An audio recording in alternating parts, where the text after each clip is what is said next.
박미TV의 박미입니다. 방송을 시작하도록 하겠습니다. 오늘은 하나의 책을 여러분들에게 읽어보시면 어떨까 해서 소개시켜 드리도록 하겠습니다. 이분은 책의 제목은 한국경제, 돈의 배반이 시작된다. 이런 내용입니다. 저자는 타마키 타다시, 일본이시네요. 일본 분이신데 이분이 일본 분이시면서도 지금 현재 소속은 법무법인 유한, 한국의 변호사 사무실이죠. 예, 광장 고문이기도 합니다. 그 다음에 학력은 리코대학교 법학부 학사고요. 법무법인 유한의 광장 고문, 그 다음에 일본 경제신문사의 서울지국장,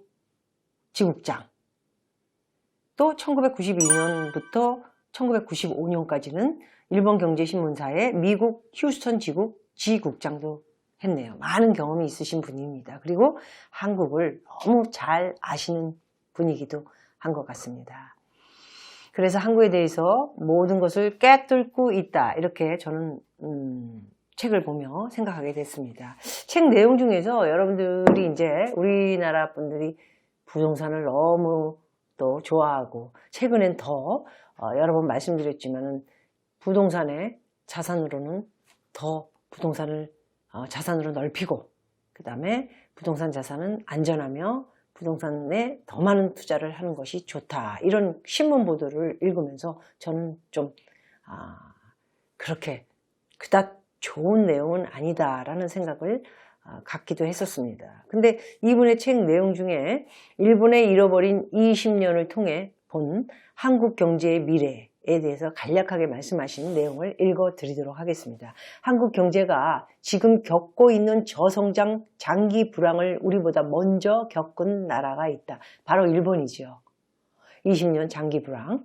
일본은 1990년대 초 버블 경제의 붕괴로 인해 잃어버린 20년이라는 장기 불황의 고통을 겪었다.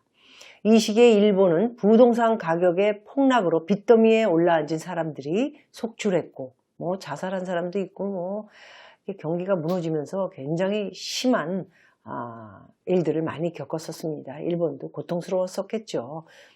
조기 퇴직 후 자영업에 나선 샐러리맨들은 또 파산을 해 신용불량자로 전락하기도 했다. 우리나라 IMF 때를 기억하게 하네요.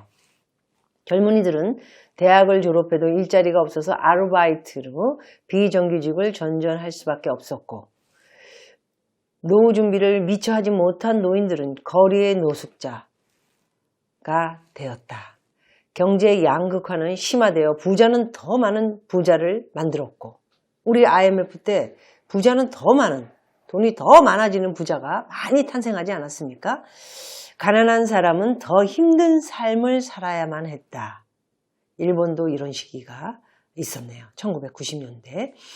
지금 대한민국이 처해 있는 상황과 소름 끼칠 정도로 닮아 있다.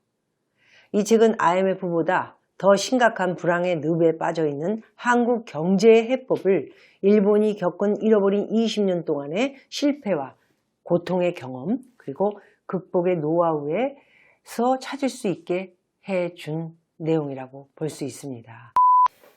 이 책 속 내용에 대한민국 부동산의 비정상적인 상황이 정상으로 돌아오는 것은 시간 문제일 것이다.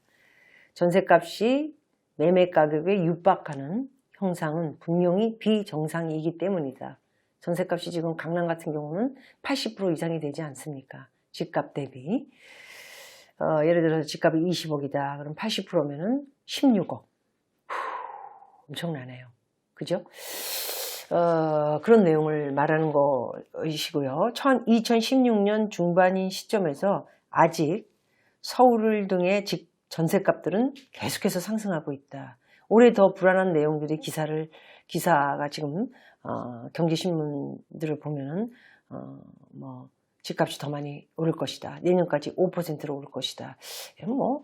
어찌 보면 너무 쓸데없는 바람을 잡는 거 아닌가 하는 생각도 가져봅니다. 어지가 어떻게 그렇게 많이 올랐는지 저는 정말 아파트 하나를 시세값 대비 최근에 팔린 현 시세는 얼마였고 최근에 언제 팔렸고 이런 것들을 신문으로 다 읽어봤으면 좋겠어요. 네. 이게 바람을 잡는 게 아닌가 하는 생각도 돼서 오늘 이 책을 제가 소개하는 것은 좀 걱정스러워서 이제 부동산 쪽에 더 많은 자산을 넓히려고 하는 분들이 많아지고 또 이 설문조사를 뭐 최근에 한 PB들을 상대로 설문조사를 했는데 그 설문조사의 거의 90%가 부동산 투자를 하는 것이 좋고 또 앞으로 내년까지 5% 이상의 집값이 오를 것이다. 이렇게 뭐 전망을 하니 많은 분들이 더 불안해지겠죠. 이거는 좀 잘못된 기사며 잘못된 생각이지 않나 하는 생각이 들어서 이 책을 한번 여러분들 보시면 어떨까 하는 생각이 듭니다. 어쨌든 전세값이 좀 더 상승할 것이라는 전망이 강하다. 뭐 그렇지 않습니까? 집값도 올라가고 뭐 집을 살려고 하는 사람이 많아지고 전세 사는 사람들은 더 시내에서 많이 살려고 한다면 전세값은 더 많이 오르겠죠. 전세값이 오른다는 건 집값도 오르는 것이 당연한 거지 않습니까? 그래서 머지않은 미래에 역전세난이 일어날 것이다. 분명하다. 뭐 이런 내용이고요. 너무 많이 올라버린 전세 보증금을 어쩌면 무슨 일이 벌어졌을 때 되돌려 주기 힘든 집주인이 속출할 수도 있기 때문에 걱정스럽다. 이런 내용입니다. 부동산을 담보로 한 융자를 반드시 반환해야 한다.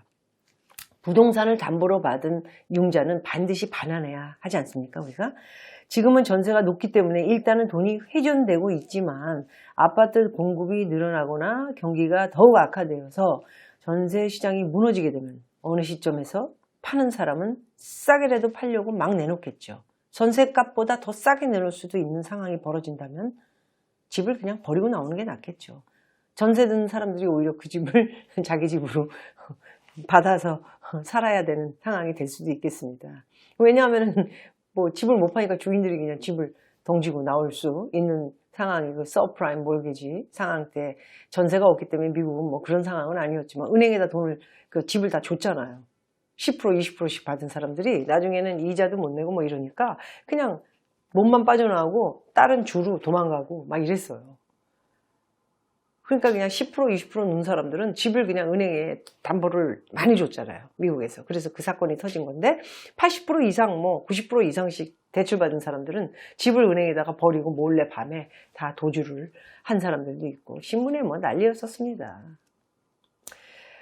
어쨌든 이 경기에 대해서 굉장히 그 비관적인 내용을 우리가 좀 계속해서 감지를 하고 있어야 될 것 같아서 여러분들에게 이 책에 대한 잃어버린 20년 일본의 부동산부터 경기까지 나빠져서 대학을 나온 일본인들은 막 아르바이트로 전전하고 이랬던 힘든 시기를 내용을 담았고요. 현재 우리 경기가 지금 뭐 굉장히 안 좋은데도 부동산은 앞으로 더 오를 것이다. 뭐 이런 내용을 신문 보도가 계속해서 저는 바람을 잡는다 이렇게 생각을 하는데 모르겠어요.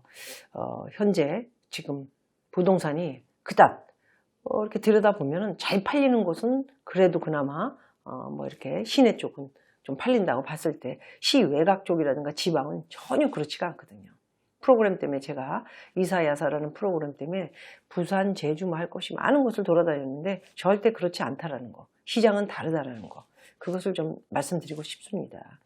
여기에 그 10가지 일본인들이 위기의 만성화 상황에서 익숙해져 버린 10가지의 착각. 이것이 굉장히 괜찮더라고요, 내용이. 그래서 첫 번째는 일본인들이 자기네는 위기가 아니다. 괜찮다. 지금 우리처럼 이렇게 낙관적으로 계속 부동산도 오를 것이고 내년까지. 뭐 경기도 뭐 그닥 나쁘지 않다. 이런 상황을 갖는 거죠. 착각을 하는 거죠. 네, 계속 괜찮다. 아니다. 뭐 그렇게 하는 게 기분이 좋다면 그렇게 갈 수밖에 없는데 나라의 경제가 전체적인 거는 그렇지 않다라는 거죠.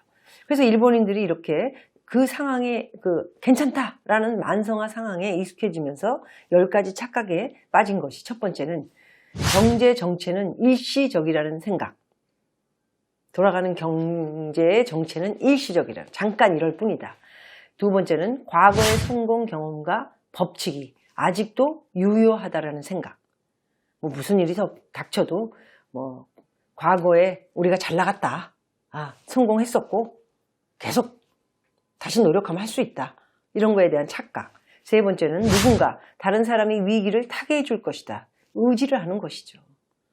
모르겠어요. 저는 자수성가하고 지금까지 제가 벌어서 제가 먹고 살고 제가 돈 없으면 뭐 그냥 걸어 다니면 되고 뭐 그럴 일은 없을 것 같습니다. 굉장히 똑똑하게 잘 뭐 이렇게 유지하면서 절약하면서 살아가서 뭐 좀 세금이 너무 많이 들어서 좀 힘들긴 한데요. 예, 어쨌든 누군가가 도와줄 것이다. 누가 도와주는 거죠? 가족? 아니면 지인? 친척? 글쎄요. 그런 것을 믿고 있다면 이게 그런 분들한테 손을 벌렸을 때 이게 더 사이가 멀어지면서 더 힘들어지는 그런 상황이 벌어지지 않을까, 그런 생각을 가져보는데, 세 번째, 누군가 다른 사람이 위기를 타개해 줄 것이다, 이런 착각을 했다는 것이죠. 네 번째는 누군가가 책임을 질 것이다. 무슨 일이 벌어져도 책임은 누가 지죠? 저 같은 경우는 제가 다 져야 됩니다. 직원이 뭘 잘못해도 한숨 푹 쉬고 마지막 뭐 어떤 뭐 이런 게 깨졌다, 기물이 깨졌다, 뭐 잘못돼가지고 부러졌다, 걔가 돈이 어디 있습니까? 그럼 누가 책임져야 됩니까? 500만 원, 1000만 원짜리 사놨는데 기물이 파괴됐어요. 잊어버렸어요. 책임은 누가 집니까? 제가 져야죠.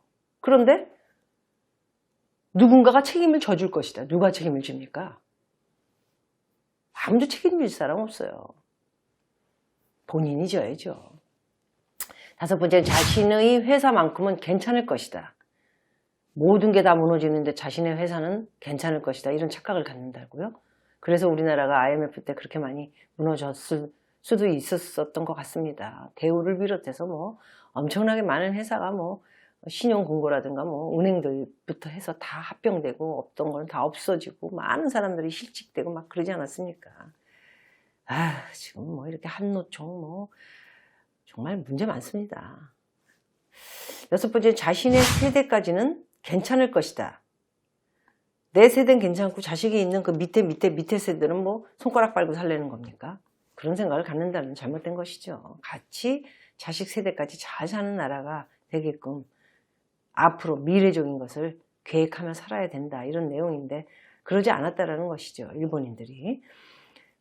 일곱 번째, 좋은 상품만 만들면 팔릴 것이다. 디플레이션이 여러분 아무리 좋은 상품도 싸게 내놔도 경기가 안 좋아지고 돈이 없으면 어떻게 되죠? 물건도 안 팔리고 아무리 좋은 상품도 돈이 없으면 사고 싶어도 살 수가 없다라는 거죠. 그런데 일본인들은 좋은 상품만 만들면 무조건 팔릴 것이다, 이런 착각을 가졌다는 것이죠. 여덟 번째, 고령화 사회는 먼 미래 생각이다. 고령화가 먼 미래라고요? 저도 이 나이가 이렇게 될 줄 몰랐습니다. 그리고 이렇게 앉아서 여러분들에게 유튜브 하면서 이렇게 떠드는 생활을 할 줄 몰랐습니다. 좀 계획을 잡기는 했지만 모든 것은 미래에 대한 계획은 오래전부터 잡아야 된다는 거죠. 아홉 번째로는 그래도 일본은 특별하다. 자기네 나라는 특별한 사람들이 산다, 이런 착각을 가졌었나 봅니다. 열 번째, 나는 남에 비하면 상황이 낫다. 나보다 낫다. 저는 지금까지도 나보다 남의 상황에 비교하면 나는 낫다라는 생각을 한 번도 해본 적이 없습니다. 저는 그렇습니다, 사실. 저보다 다 괜찮은 사람들이 더 많더라고요. 저보다 더 막 그냥 뭐 좋은 집에 좋은 차에 뭐 잘 먹고 잘 살고 그런 사람들 보면 나는 참 정말 더 근검절약하고 더 성실해야 되겠구나, 이런 생각을 더 갖게 되는데, 이 열 번째는 저는 요거는 좀 생각이 깨어 있는 것 같습니다. 나머지 10개 중에 저도 뭐 5가지 정도는 들어가 있지 않는 생각을 갖습니다. 어쨌든 이렇게 10가지 일본인들이 위기의 만성화 상황에서 익숙해져 버린 10가지 나쁜 상황이죠. 여러분, 어쨌든 우리가 잃어버린 20년의 일본이 이미 경험을 하지 않았습니까? 그것을 들여다보면서 우리는 착각 속에 사로잡히지 말고 더욱더 분발하고요. 그리고 최근에 부동산에 대해서 자산을 넓히기 위해 뭐 부동산이 넓히자, 부동산이 최고다, 이런 내용에 대해서 여러분들도 너무 현혹되지 마시고요. 신문 보도가 90%가 맞는다 하면 가끔은 또 틀릴 수도 있다라는 생각을 갖습니다. 조금 조급하게 생각하지 마시고 좀 더 차근차근 준비를 하면서 지켜보고 또 나은 것에 대해서도 공부를 한 후에 우리가 모든 것을 결정을 하는 것이 어떨까, 그렇게 생각을 하면서 오늘 책 내용, 한국 경제 돈의 배반이 시작된다, 이 내용에 대해서 소개를 해드렸습니다. 여러분 안녕하세요. 이른 아침입니다. 저는 오늘 부산에 촬영이 있어서요. 프로그램은 TV조선의 이사야사. 우리 예쁜 김지민 씨. 안녕하세요. 저는 부산에서 마린시티 안에 있는 최고의 펜트하우스를 구경했습니다. 안녕하세요, 여러분. 오늘은 이제 또 촬영 때문에 제주 가는 날인데요. 예. 지금 서 있는데 지금 애월 쪽에 와가지고 애월 쪽 바다 제가 지금 촬영하고 있습니다. 오늘 그 찍은 거는 이사야사 언제 나가죠?